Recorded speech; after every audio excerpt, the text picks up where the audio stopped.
Bueno, estamos pensando hoy en los antivalores morales como desafío que tenemos que enfrentar y seguramente el término puede generar inquietud o incertidumbre sobre su significado. Antivalor, como lo indica ese prefijo anti, ¿no? Ese es el mismo prefijo que se utiliza para antifaz, ¿sí? Lo que coloca uno como un antifaz quiere decir que está por delante pero que reemplaza, algo que reemplaza, pero que reemplaza de una manera engañosa, ¿no? Entonces, se utiliza por ejemplo en anticristo también, ¿no? Anticristo es que reemplaza a Cristo, que pretende reemplazar a Cristo pero de una manera engañosa. Entonces, antivalor es algo que reemplaza un valor, lo que es todo lo contrario a un verdadero valor. Así que resulta un engaño. A eso nos referimos con los antivalores. Es decir, que la sociedad los ha aceptado como valor, pero que no lo son. Y en el campo particularmente de la moral. Así que de eso es lo que venimos hablando, pero hoy específicamente vamos a hablar de un tema que usted lo va a notar que es muy latente, que lo podemos experimentar en todo momento, diariamente, a nuestro alrededor, donde quiera que estemos. Pero para darles una pista de qué se trata, permítanme primero presentarles una serie de palabras para invitarles a recordar qué significan estas palabras y que nos introducen en ese asunto que quiero tratar. El primer término es viveza. ¿Usted sabe qué es eso? ¿Qué es viveza? Bueno, parece una palabra simplemente coloquial, pero realmente ha sido una palabra que aparece registrada en la Real Academia del Español como agudeza y prontitud para aprovecharse de todo por buenos o malos medios. ¿Sí? Noten que puede tener un aspecto, una connotación positiva porque dice agudeza y prontitud para aprovecharse de todo, pero al final dice por buenos o malos medios, ¿cierto? Es decir, que no importa el camino, pero eso es lo que se conoce como viveza. ¿Cuántos de ustedes son vivos? Ahora ninguno, pues.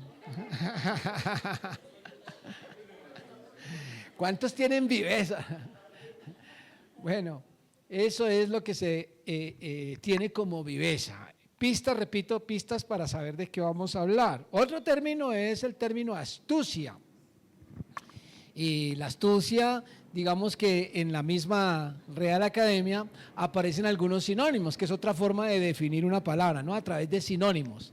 Aparecen como sinónimos ardid, treta, maña, artimaña, triquiñuela, trícala o trácala, mejor, truco y marrullería.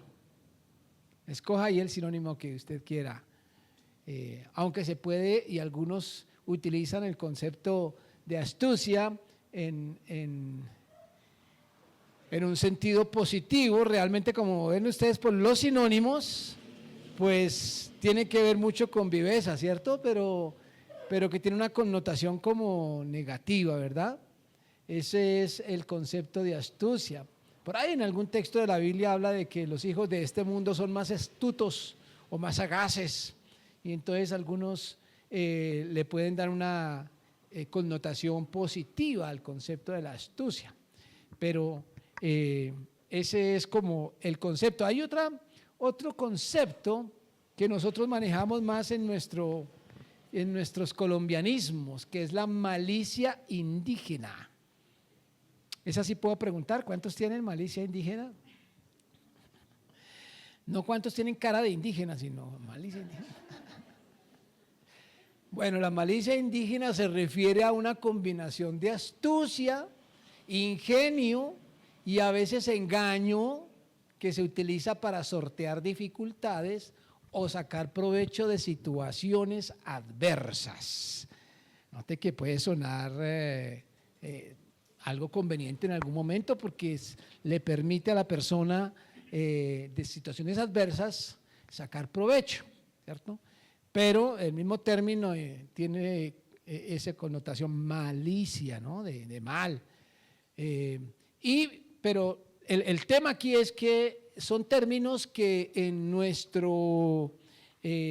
cultura, digamos, se utilizan a veces de una forma como hablando de algo virtuoso, de algo, una persona viva. De hecho, ¿cuántos suelen colocar como antónimo de vivo? ¿Cuál es? Bobo, ¿cierto? Entonces, ¿qué prefieres tú? ¿Que te digan vivo o bobo? Entonces, el mismo antónimo te dice que vivo como que es lo correcto y bobo es lo contrario. De tal forma que hablar de estos términos se presentan como algo que deberíamos tener, ¿no? Y un concepto más o una frase, más bien una filosofía, que yo creo que no necesita definición aquí, pero que todos conocen muy bien. El fin justifica los medios. ¿Eso de dónde viene? ¿Alguien me recuerda el autor? Maquiavelo, ¿cierto? Una frase, digámoslo así, filosófica acerca de cómo lograr buenos propósitos, buenas metas, buenos planes, sin importar cómo lleguemos, porque el plan es bueno, así que no importa el camino. Y se establece como una conducta adecuada, correcta, aceptable por lo menos en la sociedad, si tú puedes presentar que eso que estás haciendo, por más inadecuado que sea, te conduce a una meta agradable, ¿cierto? ¿Y dónde vemos que eso sucede? Pues en todas partes, ¿cierto? El fin justifica los medios. Hay una particularidad que me llama mucho la atención en esta actual coyuntura que tenemos, que cada rato están repitiendo en los medios acerca de cómo el país está polarizado. Se habla de la polarización del país desde el punto de vista político, a raíz particularmente del reciente asesinato de Miguel Uribe y la situación política, la aproximación de las elecciones del año 26 y la incertidumbre, el temor inclusive que hay en algunos sobre hacia dónde podríamos estar caminando por tanta violencia, tanta inseguridad y tanta polarización. Y me llama mucho la atención porque cuando uno analiza esa situación política, uno encuentra, cuando se habla de polarización, entonces que hay dos polos, es decir, hay un sector de la población y digamos más bien de la política ubicado al lado izquierdo y hay un sector ubicado al lado derecho, de una forma muy marcada, extrema, ¿no? Y uno mira políticamente lo que cada bando cree que es lo que le conviene al país y uno dice, son diferentes proyectos, diferentes formas de ver lo que es el país. Así que a los de la derecha les parece que lo que le conviene al país es esto, mientras que a los de izquierda consideran que lo que le conviene al país es otra cosa totalmente distinta. Y estando tan polarizados, lo interesante es ver que tienen la misma filosofía. Distintos proyectos, pero la misma filosofía. El fin justifica los medios. Como cada uno en su forma de ver cree que lo que le conviene al país es esto, entonces no importa lo que tengamos que utilizar, así sean métodos corruptos, así sea injusticia, así sea engaño y mentira, pero como lo que estamos procurando es el bien para el país, entonces se justifica, se acepta y se aprueba cualquier camino para llegar a ese fin. Entonces noten cómo se diferencian de las visiones pero se unen en cuanto al método que es este: el fin justifica los medios. Y por supuesto, cuando se habla del odio y de la violencia, cuando uno está parado acá, los que odian y siembran odio y violencia son los del lado de allá. Pero si tú te paras acá o estás parado acá, los que siembran odio y violencia son los del otro lado. ¿Por qué? Porque la metodología es la misma. Esta es la situación que estamos enfrentando como nación particularmente, y nos lleva al tema que quiero que pensemos, y es este: el engaño visto como virtud. Esa es la cultura del engaño a la que tenemos que enfrentar como iglesia y como individuos, como creyentes, porque estamos inmersos en una sociedad que ve en el engaño una virtud. Es sagacidad, es viveza, es astucia, es malicia indígena. Le podemos llamar de cualquier forma, hasta de formas tiernas, como por ejemplo las mentiras piadosas. Suena muy religioso, muy tierno, muy espiritual. Pero a veces cuando hacemos este tipo de análisis, miramos hacia las altas esferas del gobierno y decimos: uy, sí, qué situación tan terrible que vemos allá en los que nos gobiernan, tanta corrupción, tanto engaño, tanta mentira. Pero resulta que si nos ponemos a analizar y analizarnos, vamos a ver que esa corrupción y ese engaño, esa cultura del engaño, comienza desde lo más básico, desde lo más fundamental de la sociedad. Es más, desde la infancia. Yo pregunto, por ejemplo, ¿cuántos de ustedes, como padres o madres, se han sentado con sus hijos pequeños a enseñarles a mentir? Se han sentado con sus hijos y decirles: venga, hijos, venga, ven, te enseño para que mientas. ¿Verdad que no? No, eso lo aprendemos sin necesidad que alguien nos dé cursos. Somos expertos en tema del engaño, de la mentira. Por el niño, por el afán de quedar bien con los padres o porque hizo algún daño, siempre está pronto a salir del enredo por medio de una mentira.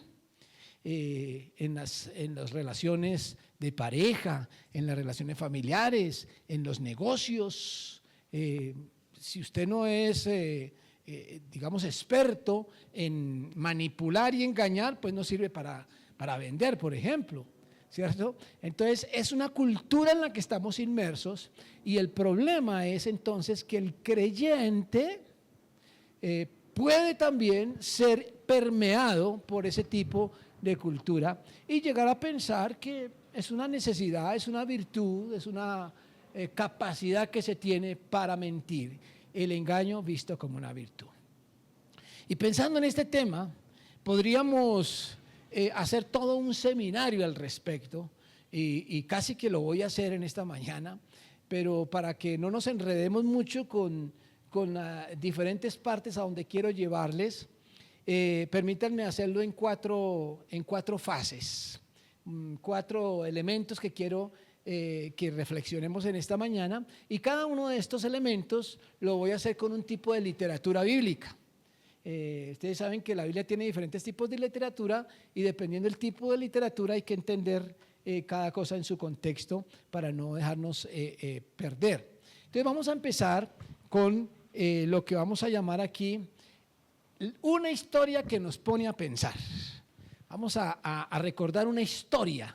Y es una historia que nos pone a pensar muchísimo, y por lo tanto estoy diciendo que vamos a abordar primero el aspecto histórico, una parte de la Biblia narrativa. Recuerden bien, es narración, y además narración del Antiguo Testamento, Génesis capítulos 25, 26, 27, 28, 29, 30, 31, 32 y 33. ¿Listos para leer todos esos capítulos? Bueno, no sé si nos alcanza el tiempo, pero entonces yo les voy a hacer una invitación. Si usted no conoce esta historia, estamos hablando de Isaac y Rebeca y sus hijos gemelos. ¿Sí? ¿Cómo se llamaban? Esaú y Jacob. Muy bien. Si usted no conoce la historia con todos los detalles, pues le invito a que en su casa lea estos capítulos para que nos rinda hoy. Y si ya la conoce, también le invito a que los lea porque les garantizo que uno cada vez que lee estas historias, como que se sorprende con algo que no había puesto atención, porque una vez se lee muy rápido, sobre todo con estas versiones que tenemos tan antiguas de la Biblia. Algunos pasan de largo en algunos detalles. A mí me pasó, al leer otra vez esta historia, volví a encontrar algo que yo decía, yo no me había dado cuenta de eso. Entonces uno encuentra algunos detalles. Pero como no tenemos el tiempo de leer todos esos capítulos, permítanme recordarles a grandes rasgos esta historia. Isaac es el segundo en esa cadena de patriarcas del pueblo de Israel. Recuerden que al primer hombre al que Dios llamó para su proyecto con el pueblo de Israel, ¿cómo se llamaba? El primero que llamó, Abraham. ¿Okay? Y a él fue el que le dio la promesa de que iba a ser una nación grande, que los iba a multiplicar, que iban a ser muchos y que iban a ser bendición para todas las naciones. Abraham tuvo a Isaac. Isaac es el segundo entonces en esa cadena. Abraham no se alcanzó a multiplicar con hijos propiamente, solamente tuvo a Isaac como promesa y bueno, a Ismael que lo tuvo antes, pero que no fue con su propia esposa. Luego Isaac también se une con Rebeca cuando tenía 40 años, tenía Isaac cuando se unió con Rebeca. Pero Rebeca era estéril, no podía tener hijos y así duró muchos años hasta que orando al Señor, el Señor respondió su oración y Rebeca dio a luz gemelos cuando Isaac tenía 60 años. Así que fueron 20 años de espera en ese matrimonio estéril hasta que dieron a luz a sus hijos Esaú y Jacob. Y la Biblia narra que cuando nacieron, el primero, siendo gemelos, el primero en salir fue Esaú. Y luego dice que la mano de Jacob estaba enredada en el calcañar de Esaú y nació segundo, pero como con esa particularidad, de donde precisamente proviene el nombre de ese segundo hijo que se llamó Jacob. La palabra Jacob significa, bueno, tiene dos connotaciones, que es el que toma por el calcañar o el usurpador.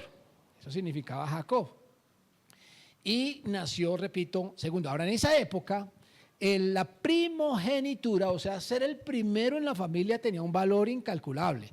De pronto para nosotros todavía mantiene en algunas culturas esa importancia, pero en esa época era muy importante la primogenitura, daba autoridad, daba importancia. Así que el primogénito era Esaú, aunque fueran gemelos. Pero bueno, estos muchachos tenían unas particularidades. Esaú, el verdadero primogénito, era un muchacho, según la descripción de la Biblia, áspero, del campo, era hábil para cazar, era, de hecho, físicamente tenía un aspecto más masculino, digamos, que el mismo Jacob. Era velludo, era barbado, mientras que su hermano era más delicado, era lampiño, era más quieto, dice, inclusive la palabra que utiliza la Biblia es que era quieto, ¿no? Era como que era de casa, ¿no? Más apegado a la casa. Y tal vez estas características generó una preferencia en papá y mamá. La mamá, ¿a quién prefería? Pues al más delicado, ¿cierto? A Jacob. Ella amaba más a Jacob, es decir, al segundo. Eso no es común en todos los padres, pero en esta pareja sucedía.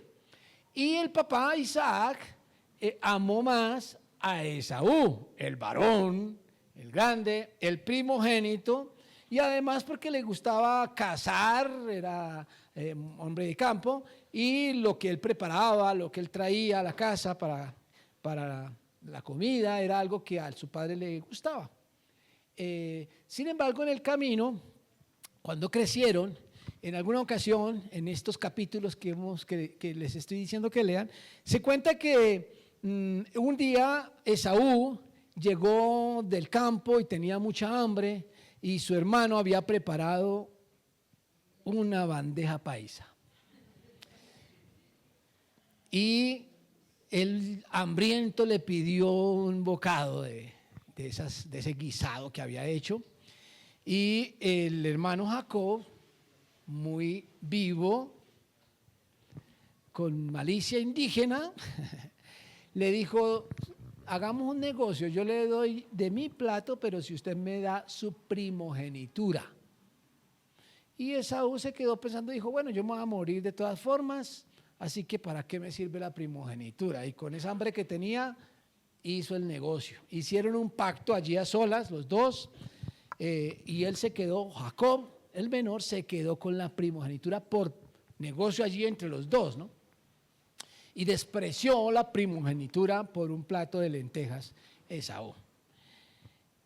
La vida siguió y ya cuando Isaac estaba anciano, ciego, ya veía la muerte acercarse, Isaac, como era también costumbre en la época, los padres, especialmente en esos últimos momentos de su vida, solían bendecir a sus hijos. Y esas bendiciones eran algo trascendental, ¿cierto? Marcaba la vida de los hijos. Y Isaac dice: bueno, yo necesito bendecir a mi hijo primogénito. Así que llamó a Esaú y le dijo: hijo, hoy es un día muy especial, te voy a bendecir. Ve al campo, trae una casa de esas que tú sabes hacer, prepárame un buen plato, porque vamos a dedicarte hoy a bendecirte al Señor. Y Esaú se fue a cazar, y la que estaba escuchando lo que le había dicho él a su hijo era su esposa Rebeca, que amaba más a Jacob. Y entonces Rebeca llamó a Jacob y le dijo: hijo, venga rápido, resulta que su papá va a bendecir a su hermano Esaú y no puede ser. Vamos a hacer algo aquí para que la bendición te caiga a ti.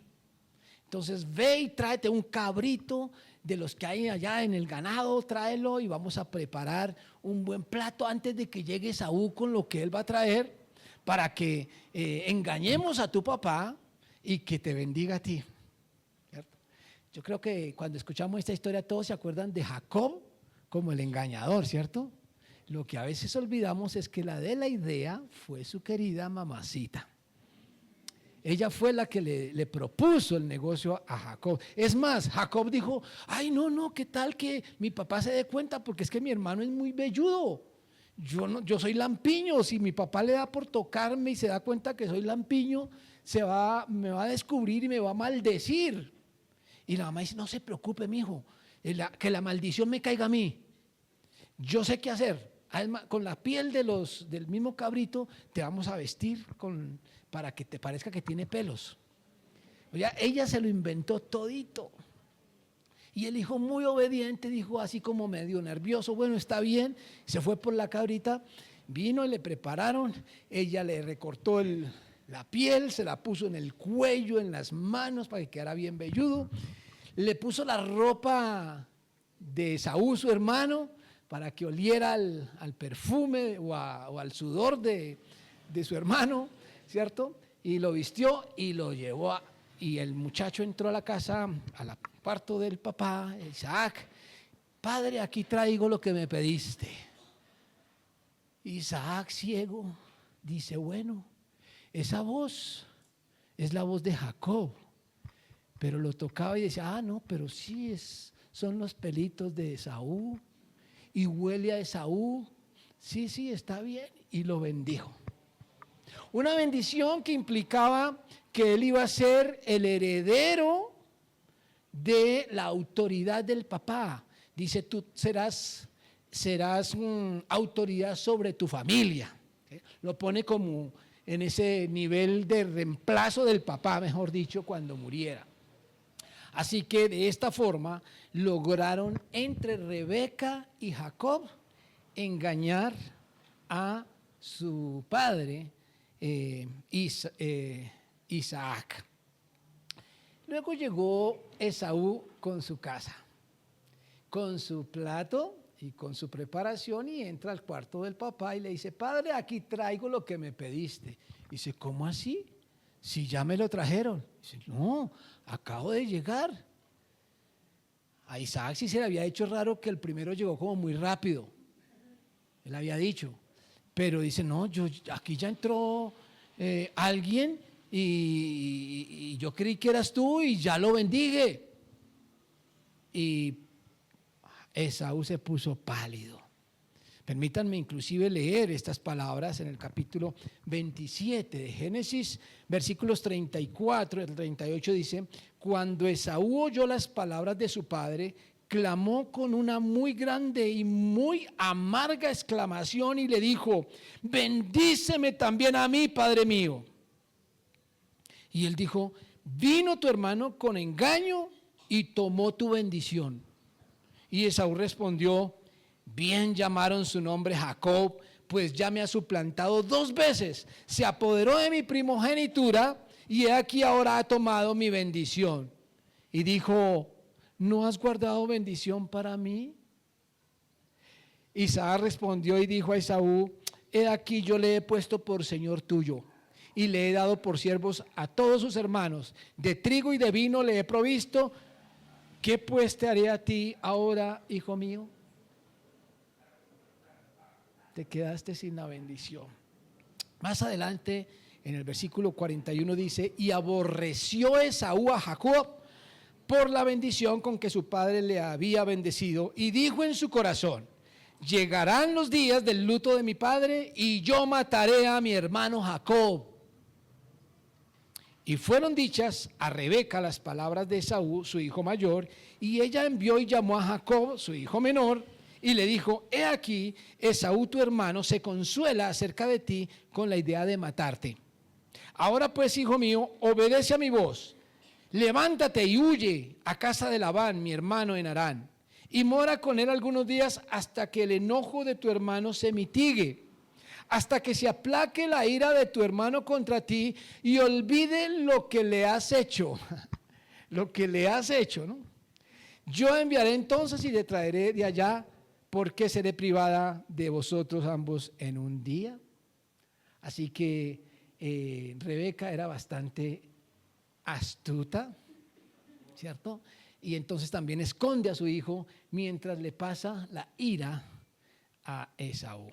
Una historia bien interesante, sobre todo que nos pone a pensar, porque cuando estudiamos esta escritura, teniendo en cuenta que Dios tenía un plan con el pueblo de Israel, pues uno tiende a encontrar en estos elementos de pronto la voluntad de Dios. No falta que se diga: es que esa era la voluntad de Dios.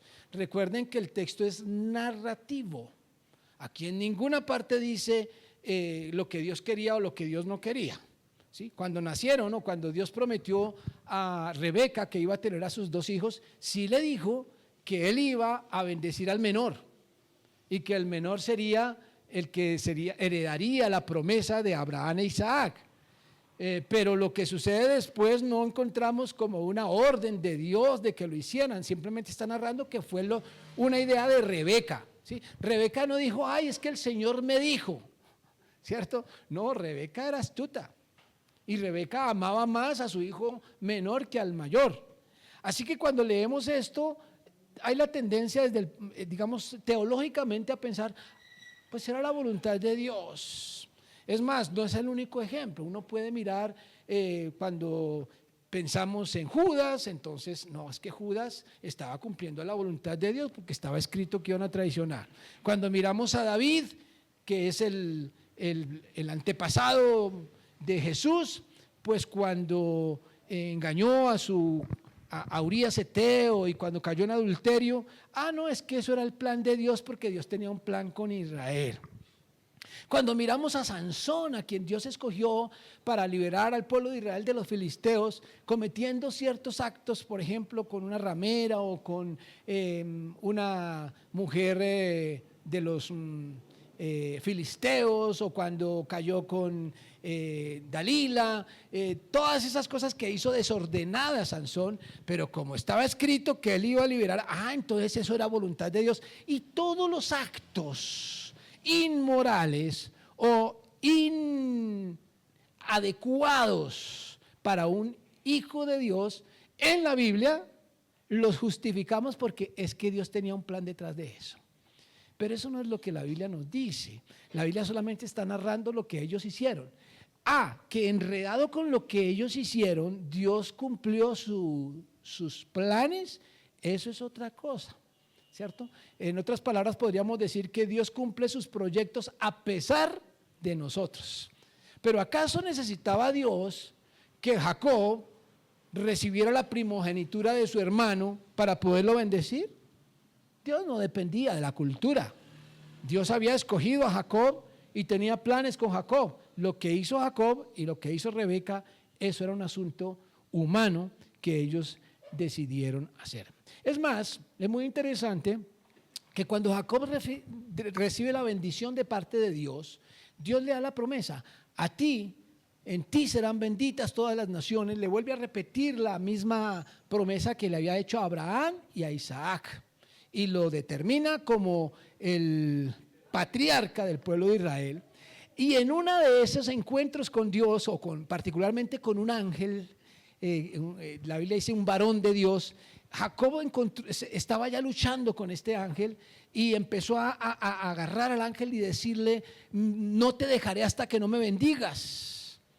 Y entonces el varón de Dios le respondió: ¿y quién eres tú? ¿Cómo es tu nombre? Y él dijo: yo soy Jacob, el suplantador, ¿no? Y ese día, ese varón le dijo: ya no se llamará más tu nombre Jacob, de ahora en adelante te llamarás Israel. Y ahí aparece el nombre de Israel, en Jacob. En Jacob, quien cambia de nombre, de engañador a Israel. Y después de esto, entonces encontramos un cambio, un giro en la vida de Jacob, ahora llamado Israel. Y entre otras cosas, lo más interesante, al finalizar estos capítulos, usted encontrará que Jacob se reconcilió con su hermano Esaú. Hubo un encuentro en el que Jacob estaba lleno de pavor. La vida incorrecta, el engaño, produce siempre miedo. Y él tenía miedo de su hermano. Y cuando se encuentra con él, él hace una serie de cosas para tratar de calmar la ira de su hermano Esaú, pero su hermano Esaú le había perdonado y pudo haber una reconciliación entre ellos dos. Por eso digo que es una historia que nos pone a pensar, porque aunque nos muestra una actitud engañosa de parte de la propia esposa de Isaac y su hijo para robarle a su hermano menor, a su hermano mayor, la bendición que iba a dar Isaac al primogénito. Es un engaño, es una actitud incorrecta que nos narra la Escritura, y que a pesar de eso el Señor utilizó a Jacob como padre del pueblo de Israel. Una historia que puede llegar a confundir. Así que yo les invito a que pasemos a otro tipo de literatura. Esto difícilmente uno, con mucho cuidado, tendría que sacar doctrina de acá, porque esto no es doctrina, es una historia. La historia debe verse como historia. No siempre lo que está en la historia, que porque está en la Biblia, es porque es lo que Dios quiere que pase, ¿no? Hay que tener mucho cuidado con el tema histórico. Así que todo lo que veamos históricamente que nos genere incertidumbre sobre por qué pasó, o sobre si Dios está de acuerdo con eso, vayamos a otro tipo de doctrina o de literatura donde nos explique. Y yo los voy a llevar entonces a un segundo aspecto aquí, que lo vamos a llamar instrucción para el cristiano. instrucción. Quiere decir que ahora sí vamos a ver doctrina, ya no histórica, sino teológica, es decir, mandamientos, imperativos, doctrina, enseñanza. ¿Y qué nos dice? Por supuesto vamos a tener que ir a el Nuevo Testamento porque es para el cristiano, ¿sí? Ya no estamos hablando para el judío, ni para el pueblo de Israel, sino para el cristiano, para la iglesia, para usted y para mí. ¿Qué nos dice la Biblia al respecto? Y empecemos por el capítulo 4, versículos 17 al 25 de Efesios, que dice así: esto pues digo y requiero en el Señor, dice Pablo. Es decir, Pablo dice requiero, ¿cierto? Es decir, está exigiendo del cristiano. ¿Y qué es lo que dice? Que ya no andéis como los otros gentiles. Yo voy a ir renglón por renglón porque es que cada renglón tiene su valor. Que ya no andéis como los otros gentiles. Es decir, la vida que ustedes tenían antes de conocer a Cristo era una, pero ya no deben andar así. ¿Por qué? ¿Qué sigue diciendo? Que ellos andan en la vanidad de su mente, teniendo el entendimiento entenebrecido, quiere decir en tinieblas, ajenos de la vida de Dios, por la ignorancia que en ellos hay, por la dureza de su corazón.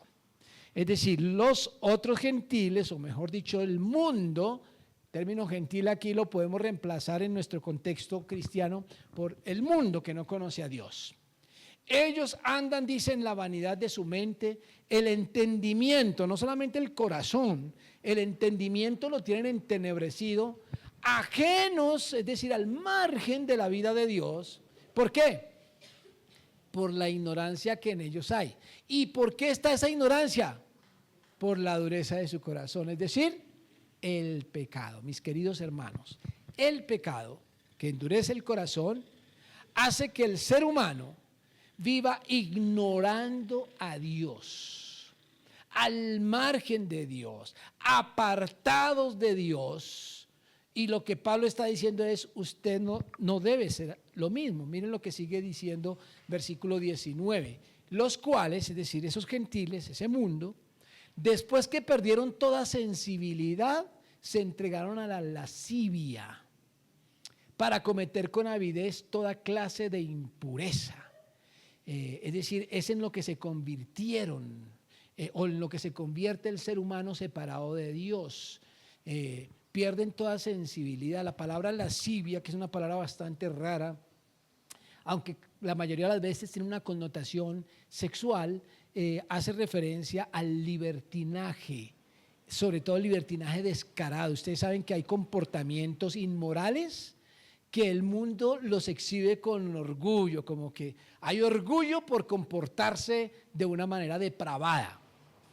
Y a eso, dice Pablo, se entregaron para cometer con avidez, con avaricia, toda clase de impureza.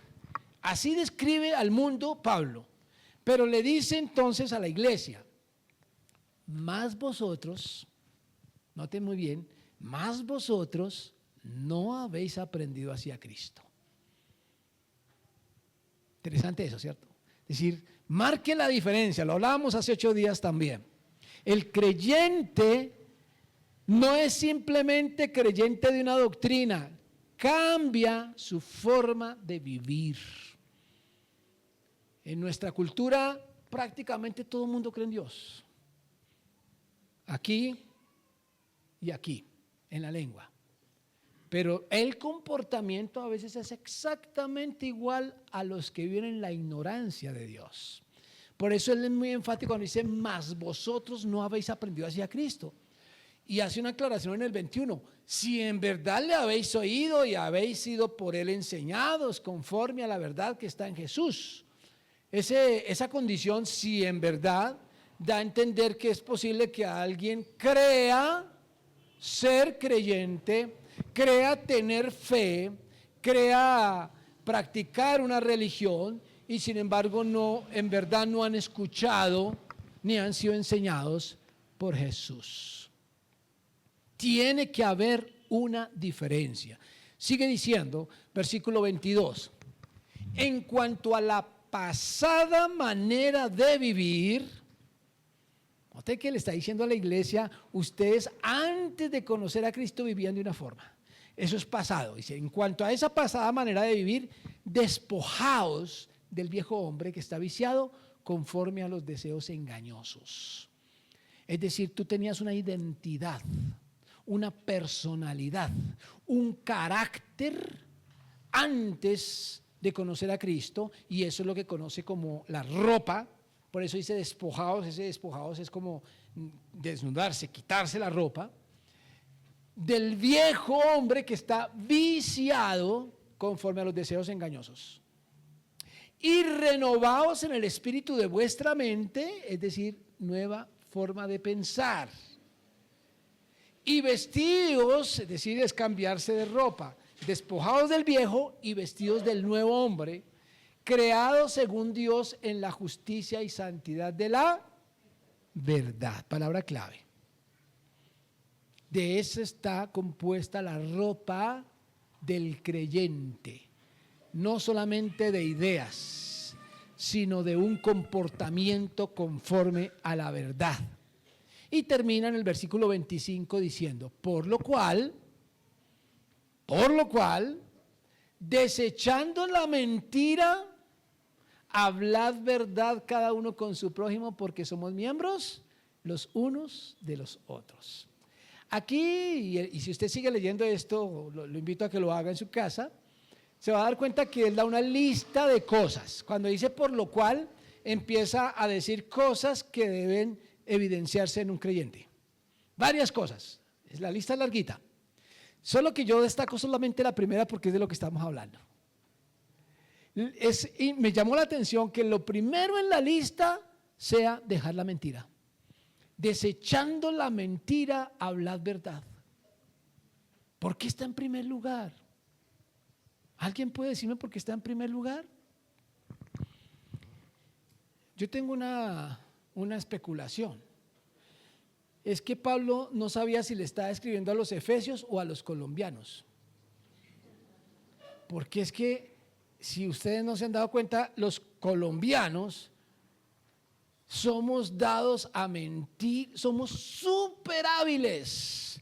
La gente de otras culturas se abruman de ver la facilidad con la que nosotros decimos mentiras. Como nuestros niños aprenden a mentir desde temprana edad para quedar bien. La mentira es una herramienta prácticamente, por eso viene en el concepto de mentiras piadosas. Mentir es una virtud en esta cultura. Es común. Y es interesante que Pablo en esta lista lo primero que coloca es eso, pareciera como si fuera el punto de partida de los pecados, ¿no? Hay pecados, uno puede decir que los consideramos gravísimos, ¿no? Gravísimos.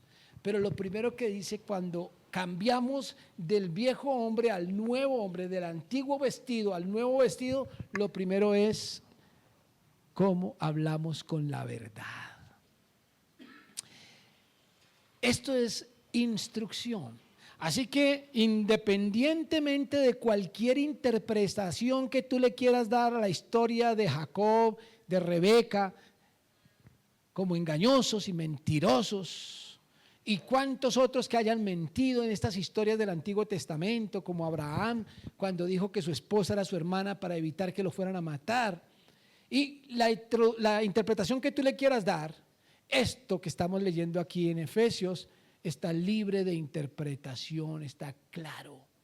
La mentira no es coherente con una persona que vive en Cristo. En tercer lugar, vamos a ir a otro tipo de literatura que la vamos a llamar dichos sabios inspirados por Dios. Es decir, ahora vamos a pasar a la literatura sapiencial, la sabiduría. Proverbios capítulo 14 es un pasaje o un capítulo largo, pero es una colección de dichos, refranes. Ahí no hay un argumento propiamente, sino refranes pegaditos, ¿sí? Cada versículo es un refrán. y no los voy a mencionar todos, déjame mencionar algunos refranes que aparecen aquí. Y lo que me gusta de estos proverbios es que como son dichos sabios, son refranes, no necesitan explicación, no necesitan ningún análisis, ninguna exégesis, simplemente apréndaselo de memoria y cúmplalo. Miren, el versículo 2 dice, el que camina en su rectitud teme a Jehová, mas el de caminos pervertidos lo menosprecia. Por ahí comienza. El que camina, ¿en qué? Miren, estos días me han preguntado muchas veces varias personas sobre el temor a Dios. Y a algunos no les gusta mucho la expresión porque temer es como algo, yo por qué le voy a tener miedo a Dios. Pero aquí relaciona el temor a Dios con caminar rectamente. O sea, temor a Dios no significa vivir mirando para todos lados a ver a qué horas le va a castigar. No, si usted camina en rectitud, vive una vida recta, está mostrando que teme a Dios. Y déjeme decirle que esa es tal vez la principal problemática que vivimos a nivel global, pero quedémonos aquí en Colombia. La situación que estamos viviendo de violencia y de maldad y de corrupción es por falta de temer a Dios. Y el que no teme a Dios se tuerce en el camino, se tuerce. Por eso dice que el que camina en rectitud teme a Dios. ¿Y qué es lo contrario de temer a Dios? Ahí está, dice, mas el de caminos pervertidos, que es lo contrario, lo menosprecia. ¿A quién? A Dios. Es decir, que cuando una persona camina torcido, cuando una persona se corrompe o sencillamente cuando una persona dice mentiras, está menospreciando a Dios. Y es un camino pervertido. Yo creo que no necesita mucha meditación un proverbio como este. Leamos otro, en el 5 dice, el testigo verdadero no mentirá, obvio. Mas el testigo falso hablará mentiras. Hay un mandamiento por ahí que dice, no dirás falso testimonio. Es un mandamiento, es decir, no mentir es un mandamiento. Así que también es un proverbio que está perfectamente claro. Otro, en el 8 dice, la ciencia del prudente está en entender su camino, mas la indiscreción de los necios es engaño. El engaño visto como virtud, esa es la indiscreción de los necios.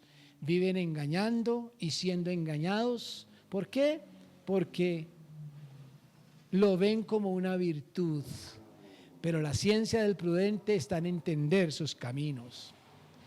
Otro refrán, el versículo 11 dice, la casa de los impíos será asolada, pero florecerá la tienda de los rectos. Florecerá, es un proverbio, un refrán, pero que encierra una promesa también, ¿cierto? Porque florecerá la tienda de los rectos. Y el versículo 12, para encerrar todos estos proverbios, dice, hay camino que al hombre le parece derecho, virtuoso, pero su fin es camino de muerte. El engaño, que es un camino que a muchos les parece derecho, es un camino de muerte. En el caso de Jacob, por ejemplo, ¿por qué vivía escondiéndose de su hermano? Eso es una evidencia de muerte, ¿no? Además había una amenaza de muerte. El miedo, decía mi madre, el pecado es cobarde. Cuando uno anda torcido, vive escondiéndose. Pero esto es algo que evidencia la situación que estamos viviendo desde el punto de vista de la corrupción, precisamente que estaba mencionando yo. Noten ustedes que en nuestra sociedad el problema no es cometer un delito, o decir una mentira, o engañar, o corromperse. El problema es dejar pruebas, y más con todas las cámaras que tenemos hoy en día, y las grabaciones, y todas las posibilidades de descubrir un delito, se han tenido que convertir en magos, astutos, para poder cometer un delito. Pero los delincuentes, así sean de corbata y de las altas esferas del gobierno, no se preocupan por evitar el delito o la corrupción, se preocupan por no dejar pruebas. En la jurisprudencia, por ejemplo, los abogados, cuando van a defender a un corrupto, su preocupación no es que él es inocente, no, es que no hay pruebas. Y el alegato es que no hay pruebas, o esa prueba no sirve, esa prueba no debieron haberla hecho, ¿cierto? No, que fue que le chuzaron el teléfono, y como chuzar el teléfono también es delito, así en la llamada haya quedado claro qué fue lo que hizo, no se debe tener en cuenta. Entonces lo importante es eso. A mí me lo enseñaron en el ejército, cuando solo tenía 18 años, y en las fuerzas militares nos decían, nos enfatizaban, lo importante no es que usted no haga perradas, lo importante es que no se deje pillar. Y lo castigaban a uno es por dejarse pillar, no por haber cometido el delito, sino por dejarse pillar. Porque teníamos que ser vivos, astutos y tener malicia indígena. La sociedad premia la viveza. El astuto, el engañador, cree que es un camino derecho, pero su fin es camino de muerte. Y permítanme terminar con lo que siempre debemos terminar, y es las palabras del Maestro, las palabras de Jesús. ¿Cómo aborda Jesús este tema?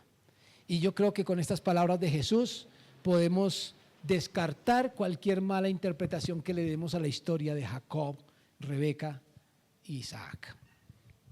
Jesús dijo, en primer lugar, registrado por Juan en el capítulo 8, versículo 44, discutiendo con unos fariseos, con unos judíos: vosotros sois de vuestro padre el diablo, y los deseos de vuestro padre queréis hacer. Él ha sido homicida desde el principio y no ha permanecido en la verdad, porque no hay verdad en él. Cuando habla mentira, ¿quién? El diablo.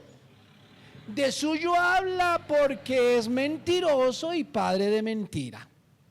En otras palabras, lo que Jesús está diciendo aquí es: el diablo no puede no mentir.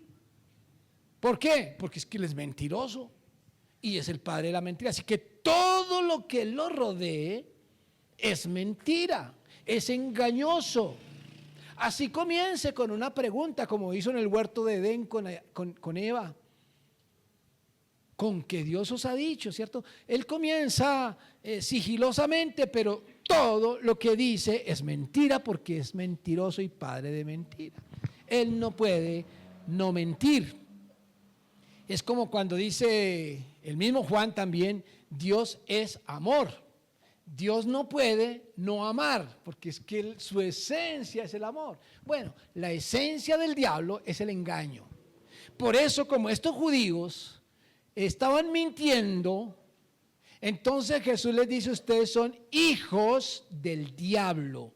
Mis hermanos, esto realmente me preocupa cuando pienso en las veces que yo he mentido, porque está diciendo que cuando una persona miente está actuando como hijo del diablo.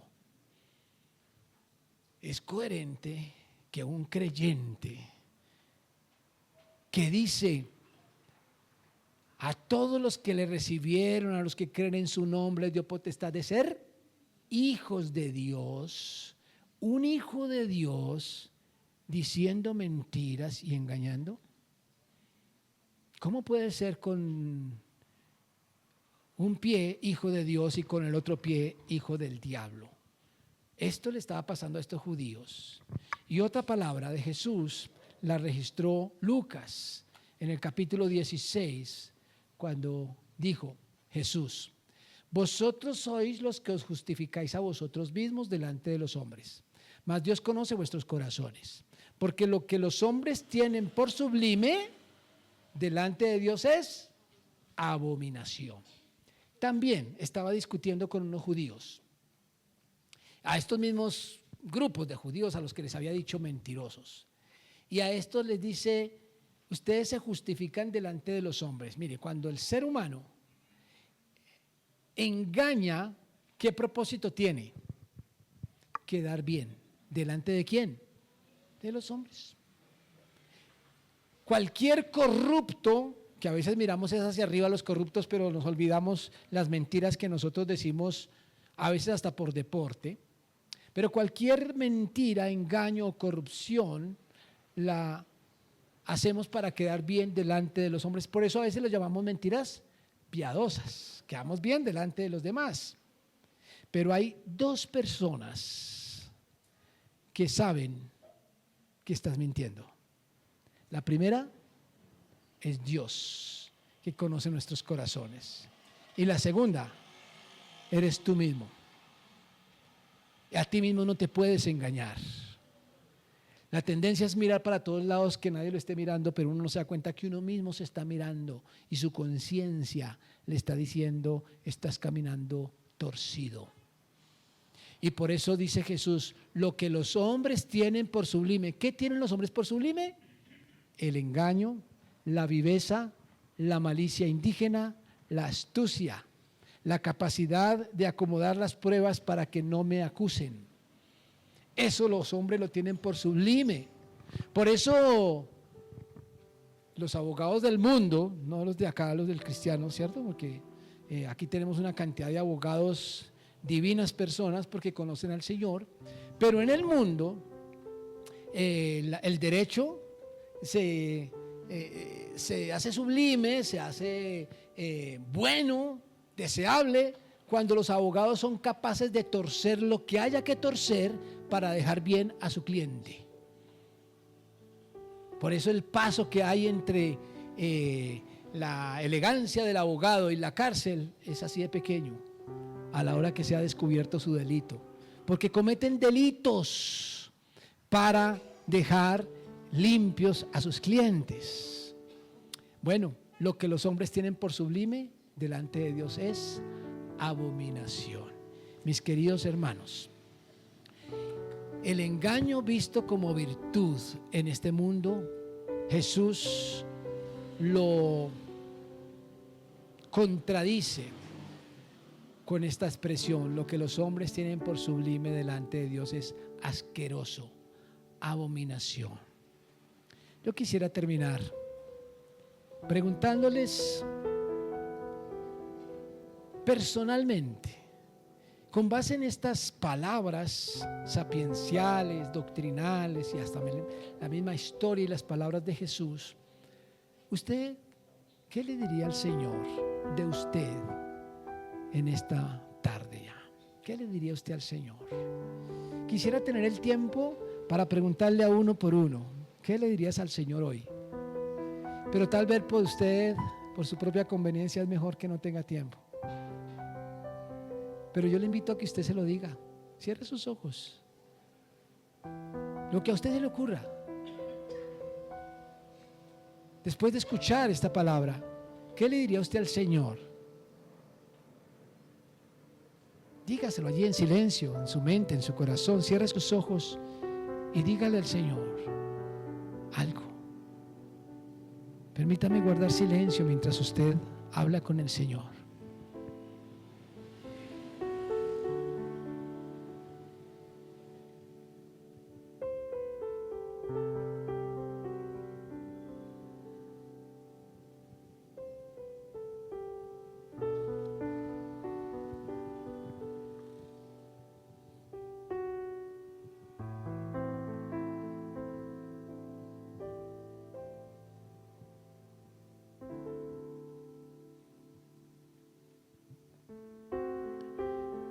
Señor, tú has escuchado la oración de cada persona. Tal vez haya alguien aquí que haya confesado su condición de pecador, de mentiroso, de vivir engañando. Tal vez haya alguien que te haya pedido perdón por sus conductas equivocadas que no se ajustan a un verdadero hijo de Dios. Tal vez alguno haya hecho un compromiso, Señor, de no volver a mentir, de no engañar, de imitar a Cristo. de andar siempre rectamente y diciendo la verdad. Tú conoces el corazón de cada uno, también conoces nuestras debilidades. Te pedimos, Señor, como iglesia, perdón por cuantas veces nos hayamos comportado como hijos del diablo a pesar de ser tus hijos. Perdón por utilizar artimañas para engañar a los demás. Y tal vez incluso haya alguien que haya intentado engañarte a ti. Perdón, Señor. Y te rogamos que tu Espíritu Santo nos dé el dominio propio para renunciar a todo tipo de engaño y de mentira. Y que podamos, aunque quedemos delante de los hombres mal, podamos dar ejemplo de rectitud en todos nuestros caminos. Te lo pedimos en el nombre de Jesucristo. Amén. Amén. Que Dios les bendiga a todos. Feliz semana.